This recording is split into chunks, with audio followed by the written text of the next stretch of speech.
നമസ്കാരം ഫ്രണ്ട്സ്. എൻ്റെ പേര് വൈശാഖ് എന്നാണ്. സ്മാർട്ട് ഹൗസ് എന്ന നമ്മുടെ ഈ ചാനലിലേക്ക് എല്ലാവരെയും വീണ്ടും സ്വാഗതം ചെയ്യുകയാണ്. ഇന്ന് നമ്മുടെ രാജ്യത്തിന്റെ 75ാമത്തെ റിപ്പബ്ലിക് ദിനമാണ്.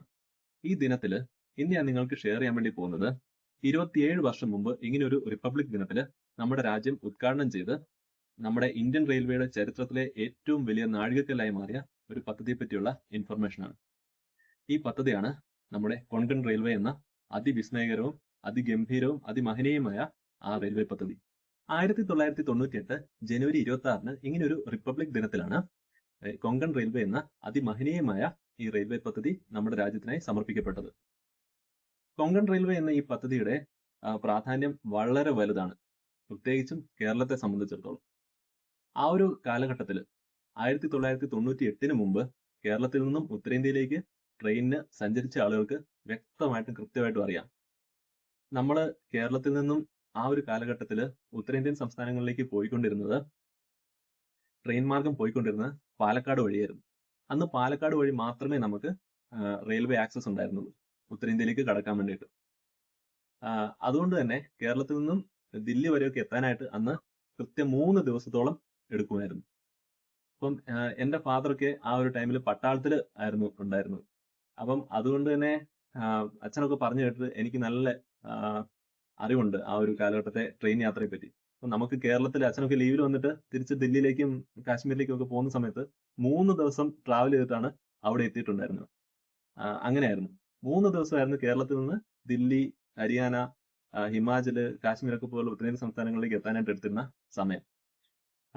അപ്പം നമ്മളെ സംബന്ധിച്ച്, കേരളക്കാരെ സംബന്ധിച്ച് അതുകൊണ്ട് തന്നെ ഈ കൊങ്കൺ റെയിൽവേയുടെ പ്രാധാന്യം വളരെ വലുതാണ്. ദില്ലിയിലേക്ക് മാത്രമല്ല, നമ്മുടെ മഹാരാഷ്ട്രയിലെ നമ്മുടെ മുംബൈയിലേക്ക് യാത്ര ചെയ്യാൻ വരെ അന്ന് 2 ദിവസത്തോളം എടുത്തിരുന്നു ഈ പാലക്കാട് വഴി. കേരളത്തിൽ നിന്ന് പോകുമ്പോൾ പാലക്കാട് വഴി കയറി ബോംബെയിലേക്ക് എത്തുക എന്ന് പറഞ്ഞാൽ 2 ദിവസത്തെ യാത്രയായിരുന്നു. അപ്പം ഈ കൊങ്കൺ റെയിൽവേ യാഥാർത്ഥ്യമായതോടുകൂടി ഈ ഒരു യാത്ര നമ്മുടെ മുംബൈയിലേക്കും ദില്ലിയിലേക്കും ഒക്കെയുള്ള നമ്മുടെ യാത്രാ സമയം ഗണ്യമായി കുറയുകയായിരുന്നു. അതായത് ഇന്ന് നമുക്ക് കേരളത്തിൽ നിന്നും നമ്മുടെ രാജധാനി എക്സ്പ്രസ്സിൽ കയറിയിട്ട് ദില്ലി വരെ പോകണമെങ്കിൽ മാക്സിമം ഒരു 36 മണിക്കൂർ എടുക്കുന്നുള്ളൂ. കണ്ണൂരിൽ നിന്നാണെങ്കിൽ നമുക്ക് 33 മണിക്കൂർ കൊണ്ട് രാജധാനി കയറി ദില്ലിയിൽ എത്താം. അതേസമയം തിരുവിതാംകൂർ സൈഡിൽ നിന്നൊക്കെ ആണെങ്കിൽ ഒരു 3-4 മണിക്കൂർ പിന്നെ അധികം എടുക്കും. എന്താണെങ്കിലും നമുക്ക് കേരളത്തിൽ നിന്ന് ഒരു ആവറേജ് ഒരു 36-37 മണിക്കൂർ കൊണ്ട് നമുക്ക് ഇന്ന് ദില്ലി എത്താൻ സാധിക്കും, രാജധാനി എക്സ്പ്രസ്സിനൊക്കെ പോയാൽ. ഇത് യാഥാർത്ഥ്യമാക്കി തന്നത് നമ്മുടെ കൊങ്കൺ റെയിൽവേ ആണ്. അതായത് ഒരു 78-80 മണിക്കൂറൊക്കെ യാത്രയ്ക്ക് വേണ്ടി എടുത്തിരുന്നത് ഈ കൊങ്കൺ റെയിൽവേ യാഥാർത്ഥ്യമായതോടുകൂടി വെറും 36-37 മണിക്കൂറായി ചുരുങ്ങുകയായിരുന്നു. കേരളത്തെ സംബന്ധിച്ച് അതിമഹനീയമായ ഒരു പദ്ധതിയാണെന്ന് പറയാൻ കാരണം ഇത് തന്നെയാണ്. കൊങ്കൺ റെയിൽവേയുടെ ദൈർഘ്യം എന്ന് പറയുന്നത് ഏകദേശം 756 കിലോമീറ്റർ ആണ്. മഹാരാഷ്ട്ര, ഗോവ, കർണാടകം, കേരളം ഈ 4 സംസ്ഥാനങ്ങളിലൂടെയാണ് ഈ റെയിൽവേ കടന്നു പോകുന്നത്. അതിൽ കൊങ്കൺ ഏരിയ എന്നറിയപ്പെടുന്നത് മഹാരാഷ്ട്രയും ഗോവയും കർണാടകത്തിലെ മംഗലാപുരം വരെയുള്ള ആ ഒരു ഏരിയയാണ്. അവിടുന്ന് കേരളത്തിലേക്കുള്ള ഏരിയ നമ്മൾ മലബാർ റീജിയൻ എന്നും പിന്നെ അങ്ങോട്ട് കൊച്ചി തിരുവിതാംകൂർ റീജിയൻ എന്നാണ് അറിയപ്പെടുന്നത്.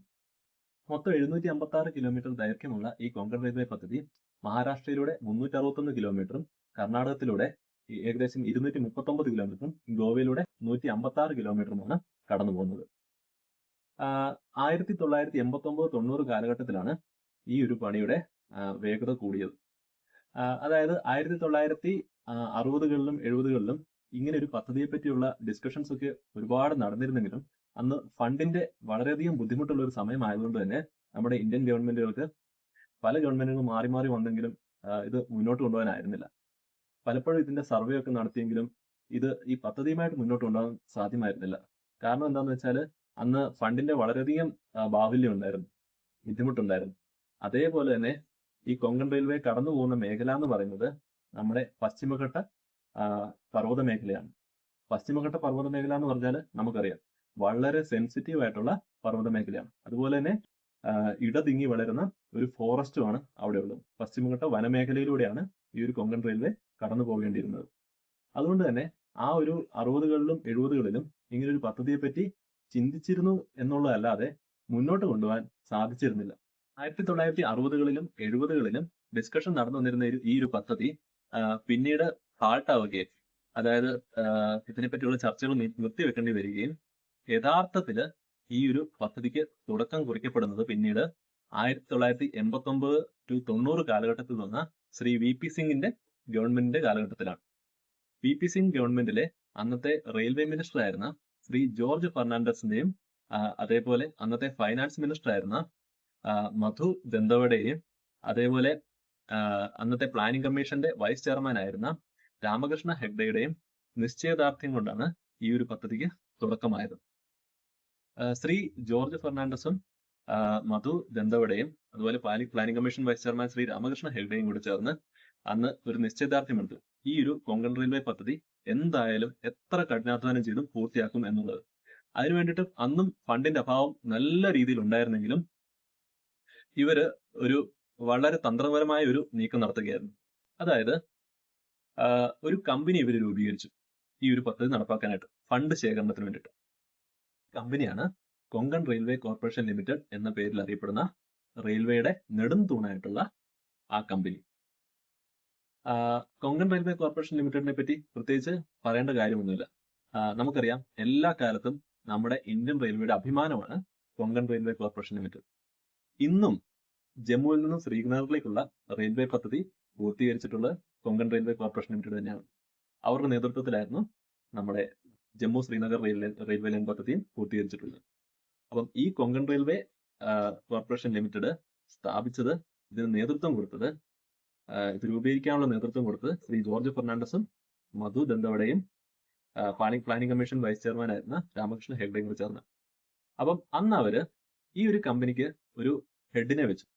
ആ ഹെഡ് മറ്റാരുമായിരുന്നില്ല, നമ്മുടെ മെട്രോമാൻ എന്ന് പിൽക്കാലത്ത് അറിയപ്പെട്ട ശ്രീ ഇ ശ്രീധരൻ സാറായിരുന്നു. ഇ ശ്രീധരൻ സാറ് റെയിൽവേയുടെ പ്ലാനിംഗ് ബോർഡ് മെമ്പർ ആയിരുന്ന സമയത്ത് അദ്ദേഹം ജോലിയിൽ നിന്നും ഔദ്യോഗിക അദ്ദേഹത്തിന്റെ ജോലികളിൽ നിന്നും വിരമിക്കുന്ന സമയമായിരുന്നു. അപ്പൊ അദ്ദേഹം വിരമിച്ച ശേഷം വിശ്രമ ജീവിതത്തിലേക്ക് പോകാൻ തുടങ്ങുന്ന കാലത്ത് അദ്ദേഹത്തിന്റെ സേവനങ്ങൾ ഇന്ത്യൻ റെയിൽവേക്ക് ഇനിയും വളരെ കാലം ആവശ്യമുണ്ട് എന്ന് മനസ്സിലാക്കിയ അന്നത്തെ റെയിൽവേ മിനിസ്റ്റർ ശ്രീ ജോർജ് ഫെർണാണ്ടസ് സാറ് ഇ ശ്രീധരൻ സാറിനെ ഈ കൊങ്കൺ റെയിൽവേ കോർപ്പറേഷന്റെ ചെയർമാനായിട്ട് വരാൻ വേണ്ടിയിട്ട് ക്ഷണിക്കുകയായിരുന്നു. അങ്ങനെ ശ്രീ ഇ ശ്രീധരൻ സാറ് ഈ കൊങ്കൺ റെയിൽവേ കോർപ്പറേഷൻ ലിമിറ്റഡിന്റെ ചെയർമാനായി വന്നതോടുകൂടി ഒരു ജനതയുടെ സ്വപ്ന സാക്ഷാത്കാരത്തിലേക്കുള്ള ഒരു ആദ്യത്തെ ചുവടുവെപ്പായിരുന്നു അത്. 1991 ഈ Konkan railway corporation limited Konkan റെയിൽവേയുടെ പണി തുടങ്ങുകയും 1993 കൊങ്കൺ റെയിൽവേയിൽ മംഗലാപുരത്ത് നിന്നും ഉടുപ്പി വരെ 48 കിലോമീറ്റർ ദൂരത്തിൽ ആദ്യമായി ട്രെയിൻ കടന്നു പോവുകയായിരുന്നു ഉണ്ടായിരുന്നത്. ആദ്യമായി കൊങ്കൺ റെയിൽവേയിൽ ഒരു ഭാഗത്ത് ട്രെയിൻ കടന്നു പോകുന്നത്, അല്ലെങ്കിൽ ട്രെയിൻ സഞ്ചാരം ഉണ്ടായത് ഈ മംഗലാപുരം മുതൽ ഉടുപ്പി വരെയുള്ള ഈ 48 കിലോമീറ്ററിൽ. അതിന് തൊട്ട് പുറകെ തന്നെ 1993 തന്നെ ഇതിന്റെ രണ്ടാം ഘട്ടമായിട്ട് മഹാരാഷ്ട്രയിലെ റോഹ എന്ന സ്ഥലത്ത് നിന്നും വീർ എന്ന സ്ഥലത്തേക്ക് 48 കിലോമീറ്റർ വീണ്ടും പണി പൂർത്തിയാക്കി തുറന്നു കൊടുത്തു ട്രെയിൻ സഞ്ചാരത്തിനായിട്ട്. അങ്ങനെ 1993 ശേഷം പിന്നീട് ഈ ഒരു പദ്ധതിയുടെ വേഗം വളരെയധികം വർദ്ധിക്കുകയായിരുന്നു. കാരണം ഈ ഒരു കമ്പനി രൂപീകരിച്ചതോടുകൂടി, കൊങ്കൺ റെയിൽവേ കോർപ്പറേഷൻ ലിമിറ്റഡ് എന്ന കമ്പനി രൂപീകരിച്ചതോടുകൂടി ഫണ്ട് ശേഖരണം വളരെ സുഗമമായി നടത്തുകയും പിന്നീട് നല്ല രീതിയിൽ പണി പുരോഗമിച്ചു വരികയുമായിരുന്നു. അങ്ങനെ പണി സുഗമമായി പൂർത്തിയാക്കിയിട്ട് 1998 ജനുവരി 26 റിപ്പബ്ലിക് ദിനത്തിന് ഈ ഒരു കൊങ്കൺ റെയിൽവേ പദ്ധതി രാജ്യത്തിനായി സമർപ്പിക്കുകയായിരുന്നു അന്നത്തെ ഗവൺമെന്റ്. ഈ ഒരു കൊങ്കൺ റെയിൽവേ പദ്ധതി പണി നടന്നുകൊണ്ടിരിക്കുന്ന സമയത്ത് വളരെയധികം വെല്ലുവിളികളാണ് നേരിട്ടിട്ടുള്ളത്. വെല്ലുവിളി എന്ന് പറഞ്ഞാൽ നമ്മൾക്ക് ചിന്തിക്കാൻ പോലും പറ്റാത്തത്ര വെല്ലുവിളികളായിരുന്നു ഉണ്ടായിരുന്നത്. കാരണം എന്താന്ന് വെച്ചാൽ, ഈ ഒരു പദ്ധതി കടന്നു പോകുന്നത് നമുക്കറിയാം, ഇപ്പം കൊങ്കൺ റെയിൽവേ വഴി ബോംബെക്ക് പോയിട്ടുള്ള ഏതൊരാൾക്കും അറിയാൻ പറ്റും ആ ഒരു അവിടുത്തെ സാഹചര്യം എന്താണെന്നുള്ളത്, അവിടുത്തെ ഒരു ഭൂപ്രകൃതി എന്താണെന്നുള്ളത്. അതായത് പശ്ചിമഘട്ട പർവ്വത മേഖലകളുടെ പ്രധാനപ്പെട്ട ഭാഗവും ഈ പർവ്വത മേഖലകളിൽ പടർന്ന് പന്തലിച്ച് നിൽക്കുന്ന വനമേഖലയിൽ, അതിനിബിഡമായിട്ടുള്ള വനമേഖലയിൽ. ഇത് തന്നെയായിരുന്നു ഏറ്റവും വലിയ വെല്ലുവിളികൾ. അതേപോലെ തന്നെ ഈ മംഗലാപുരത്ത് നിന്ന് മഹാരാഷ്ട്ര വരെ പോകുന്ന സമയത്ത് ഒരുപാട് നദികളാണ് വരുന്നത്. ഒരുപാട് നദികൾ, കർണാടകത്തിൽ കൂടെയും മഹാരാഷ്ട്രയിൽ കൂടെയൊക്കെ ഒഴുകി വരുന്ന ഒരുപാട് നദികളാണ് ഈ ഒരു പാതയിൽ ഉള്ളത്. അപ്പൊ ഇതെല്ലാം വളരെയധികം വെല്ലുവിളികളായിരുന്നു. ഏറ്റവും വലിയ വെല്ലുവിളികൾ എന്ന് പറയുന്നത് ഈ ഒരു പർവ്വത മേഖല തന്നെയായിരുന്നു. ഒരുപാട് വെല്ലുവിളികൾ ഉണ്ടായിരുന്നെങ്കിലും എഞ്ചിനീയറിംഗ് രംഗത്ത് അതിവിദഗ്ധനായിരുന്ന ശ്രീ ഇ ശ്രീധരൻ സാറ് ഒരു വളരെ ഡെഡിക്കേറ്റഡ് ആയിട്ടുള്ള ടീമിനെ അദ്ദേഹത്തിനൊപ്പം ചേർക്കുകയും അദ്ദേഹവും ഈ ടീമും കൂടെ ചേർന്ന് വളരെയധികം ഹാർഡ് വർക്ക് ചെയ്തുകൊണ്ട് അന്ന് ആകാവുന്നതിൽ വെച്ച് ഏറ്റവും ആധുനികമായിട്ടുള്ള സാങ്കേതിക വിദ്യകൾ ഉപയോഗിച്ചുകൊണ്ട് ഈ ഒരു പണി മുന്നോട്ട് കൊണ്ടുപോവുകയും അത് പൂർത്തീകരിക്കുകയുമായിരുന്നു. ഹൈലി സക്സസ്ഫുൾ ആകുകയായിരുന്നു ഈ ഒരു പദ്ധതി ഒടുവിൽ. അതായത് അവിടെ നേരിട്ട വെല്ലുവിളികൾ എന്ന് വെച്ചാൽ ഒരുപാടായിരുന്നു. പർവ്വത മേഖല ആയതുകൊണ്ട് തന്നെ അതിൻ്റെതായിട്ടുള്ള ബുദ്ധിമുട്ടുകൾ എപ്പോഴും ഉണ്ടായിരുന്നു. അതുപോലെ തന്നെ വേറൊരു വലിയ പ്രശ്നം എന്താണെന്ന് വെച്ചാൽ അവിടെ എപ്പോഴും ഏത് സമയം വളരെ അപ്രതീക്ഷിതമായിട്ട് വെള്ളപ്പൊക്കം ഉണ്ടാകുന്ന ഒരു മേഖല, അതായത് മണ്ണിടിച്ചിൽ. ഈ മണ്ണിടിച്ചിലിനോടൊപ്പം ഉരുളുപൊട്ടൽ പോലെ വെള്ളം ഇങ്ങനെ ഒലിച്ചു വന്ന് പലപ്പോഴായിട്ട് ഈ ഒരു പണി തടസ്സപ്പെടുന്ന അവസ്ഥ ഉണ്ടായിട്ടുണ്ടായിരുന്നു. അതായത് ഫ്ലാഷ് ഫ്ലഡ്സ് എന്ന് പറയും. നമ്മുടെ ഉരുളുപൊട്ടൽ, ഫ്ലാഷ് ഫ്ലഡ്സ് ഒക്കെ ഒരുപാട് വരുന്ന ഒരു മേഖലയാണ് ഈ ഒരു കൊങ്കൺ മേഖല. അതുപോലെ തന്നെ വളരെ സോഫ്റ്റ് ആയിട്ടുള്ള സോയിലായിരുന്നു ഈ ഒരു കൊങ്കൺ മേഖലയിൽ ഉണ്ടായിരുന്നത്. അതായത് ഏത് സമയവും മണ്ണിടിച്ചിലുണ്ടാകാം. അങ്ങനെ ഒരു മേഖലയാണ് ഈ ഒരു കൊങ്കൺ മേഖല. അതുപോലെ തന്നെ ഒരു ചെറിയ മഴ പെയ്താൽ തന്നെ ഏത് സമയം ഉരുൾപൊട്ടൽ ഉണ്ടാകാം. അങ്ങനെ പ്രകൃതി ദോഷങ്ങൾ ഒരുപാട് ഉണ്ടാകുന്ന ഒരു മേഖലയാണ് ഈ ഒരു കൊങ്കൺ മേഖല. അതുകൊണ്ട് തന്നെ ഈ ഒരു പണി വളരെയധികം വെല്ലുവിളികൾ നിറഞ്ഞതായിരുന്നു. വളരെ സോഫ്റ്റ് ആയിട്ടും ലൂസ് ആയിട്ടുമായ മണ്ണായതുകൊണ്ട് തന്നെ ഏത് സമയവും മണ്ണിടിച്ചിൽ ഉണ്ടായിക്കൊണ്ടിരിക്കുന്ന ഒരു അവസ്ഥയായിരുന്നു ഉണ്ടായിരുന്നത്. അതുകൊണ്ട് തന്നെ പലപ്പോഴായിട്ട് പണി തടസ്സപ്പെടേണ്ടി വന്നിട്ടുണ്ട്. പിന്നെ ഫോറസ്റ്റ് മേഖല ആയതുകൊണ്ട് തന്നെ വന്യജീവികളുടെ ആക്രമണങ്ങളും പതിവായിരുന്നു. അങ്ങനെ പലപ്പോഴായിട്ട് പണി തടസ്സപ്പെട്ടു പോയെങ്കിലും ഒരു നിശ്ചയദാർഢ്യം ഉണ്ടായിരുന്നുകൊണ്ട് തന്നെ ഈ ഒരു പണി പൂർത്തീകരിക്കുകയായിരുന്നു ഈ ശ്രീധരൻ സാറും സംഘവും. പശ്ചിമഘട്ട പർവ്വത മേഖലയിലൂടെ കടന്നു പോകുന്നതുകൊണ്ട് തന്നെ 93 ടണലുകളാണ് ഈ ഒരു പാതയിൽ നിർമ്മിച്ചിട്ടുള്ളത്. അതുപോലെ 2116 ചെറുതും വലുതുമായിട്ടുള്ള പാലങ്ങളാണ് ഈ ഒരു കൊങ്കൺ റെയിൽവേ പദ്ധതിയിൽ ഉള്ളത്. ഈ ഒരു 756 കിലോമീറ്റർ ദൈർഘ്യമുള്ള ഈ ഒരു പാത ഏകദേശം ഒരു 10 വർഷം കൊണ്ട് പൂർത്തിയാക്കുകയായിരുന്നു. വളരെയധികം കഷ്ടനഷ്ടങ്ങൾ സഹിച്ച് 27 പേരോളം മരണപ്പെട്ടിട്ടുണ്ട് ഈ ഒരു പദ്ധതിയുടെ പൂർത്തീകരണത്തിനിടയ്ക്ക്. പല പല പ്രശ്നങ്ങളുണ്ട്. ഈ എല്ലാ വെല്ലുവിളികളെയും അതിജീവിച്ചുകൊണ്ട് ഇത്രയും മഹനീയമായ ഒരു പദ്ധതി പൂർത്തിയാക്കുക എന്നുള്ളത് ഇന്ത്യക്ക് ഏറ്റവും അഭിമാനകരമായ ഒരു നേട്ടം തന്നെയാണ് എല്ലാ കാലത്തും. ശ്രീ ഇ ശ്രീധരൻ സാറിനെ സംബന്ധിച്ചിടത്തോളം അദ്ദേഹത്തിന് ജീവിതത്തിലെ തന്നെ ഏറ്റവും എന്നും അഭിമാനിക്കാവുന്ന ഒരു നേട്ടമാണ് ഈ ഒരു പദ്ധതി. അതിന് ഒരു സംശയമില്ല. അത്രമാത്രം വെല്ലുവിളികളാണ് ഈ ഒരു പദ്ധതിയുടെ പൂർത്തീകരണത്തിന് സഹിച്ചിട്ടുള്ളത്. അത്രമാത്രം ഡെഡിക്കേഷനും ഹാർഡ് വർക്കും ഉണ്ടായിരുന്നതുകൊണ്ട് മാത്രമാണ് ഈ ഒരു പദ്ധതി പൂർത്തിയാക്കാൻ സാധിച്ചത്. ഈ ഒരു കൊങ്കൺ റീജിയന്റെ കിടപ്പ് അങ്ങനെയാണ്. ആ ഒരു ജോഗ്രഫി, അതിന്റെ ആ ഒരു ഭൂപ്രകൃതി അങ്ങനെയാണ്. നമുക്കറിയാം ഏത് സമയവും മണ്ണിടിച്ചിലുണ്ടാകുന്നതാണ് ഈ ഒരു കൊങ്കൺ മേഖല. ഈ കുറച്ച് മാസങ്ങൾക്ക് മുമ്പ് തന്നെ ഈ കർണാടകത്തിലെ കൊങ്കൺ മേഖലയിലാണ് ആ ഒരു അപകടം ഉണ്ടാകുന്നതും അർജുന്റെ ലോറി പുഴയിൽ പോകുന്നതും ആ ഒരു ദുരന്തം അങ്ങനെ ഉണ്ടായത്. അത് ഈ കൊങ്കൺ മേഖലയിൽ തന്നെയാണ്. ഏത് സമയം മണ്ണിടിച്ചിലുണ്ടാകുന്ന ഒരു മേഖല. അപ്പം അവിടെ ഇത്രയും ബൃഹത്തായിട്ടുള്ള ഒരു റെയിൽവേ പദ്ധതി പൂർത്തീകരിക്കുക എന്നുള്ളത് ഇന്ത്യയെ സംബന്ധിച്ചിടത്തോളം എന്നും അഭിമാനകരമായ ഒരു നേട്ടം തന്നെയാണ്. അതിന് ഒരു സംശയമില്ല. സമയം ഗണ്യമായി കുറയ്ക്കാൻ സാധിച്ചു എന്നുള്ളതാണ് ഈ ഒരു പദ്ധതിയുടെ ഏറ്റവും വലിയ നേട്ടമായി കാണേണ്ടത്. അതായത് 98 മുമ്പ് ഈ ഒരു കൊങ്കൺ റെയിൽവേ പദ്ധതി പൂർത്തീകരിക്കുന്നതിന് മുമ്പ് 3 ദിവസം കൊണ്ട് കേരളത്തിൽ നിന്നും ഉത്തരേന്ത്യയിൽ എത്തിയിരുന്നത് ഇന്ന് വെറും 33 to 36 മണിക്കൂർ കൊണ്ട് എത്താൻ സാധിക്കുന്നുണ്ട്.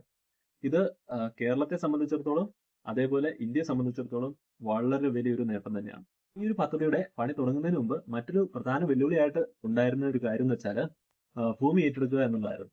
ഇതെല്ലാം കൃഷിഭൂമിയായിരുന്നു. അധികവും ഫോറസ്റ്റ് ഏരിയയിലൂടെ ഒരുപാട് ഭാഗം ഈ ഒരു പദ്ധതിയിലൂടെ കടന്നു പോകുന്നുണ്ടായിരുന്നെങ്കിലും പലരുടെയും കൃഷിഭൂമിയും ഇടയ്ക്ക് വരുന്നുണ്ടായിരുന്നു. അതൊരു വളരെ വലിയ വെല്ലുവിളി തന്നെയായിരുന്നു. പക്ഷേ ശ്രീ ഇ ശ്രീധരൻ സാറിന്റെ നേതൃത്വത്തിലുള്ള ആ ഒരു സംഘം ഈ ഒരു കൃഷിക്കാരെ എല്ലാം അനുനയിപ്പിക്കുകയും വളരെ സുഗമമായിട്ട് ഭൂമി ഏറ്റെടുക്കുകയായിരുന്നു. അവരെ പറഞ്ഞ് കൺവിൻസ് ചെയ്യാൻ, ഈ ഒരു കൃഷിക്കാരെ കൺവിൻസ് ചെയ്യാൻ ശ്രീധരൻ സാറിന്റെ സംഘത്തിനും സാധിക്കുകയായിരുന്നു. വളരെ എളുപ്പം ഈ ഒരു പദ്ധതിയുടെ ഗുണങ്ങൾ അവരെ പറഞ്ഞ് ബോധ്യപ്പെടുത്താൻ വളരെ എളുപ്പം സാധിക്കുകയായിരുന്നു. അതുവഴി വളരെ എളുപ്പം ഭൂമി ഏറ്റെടുക്കുകയായിരുന്നു.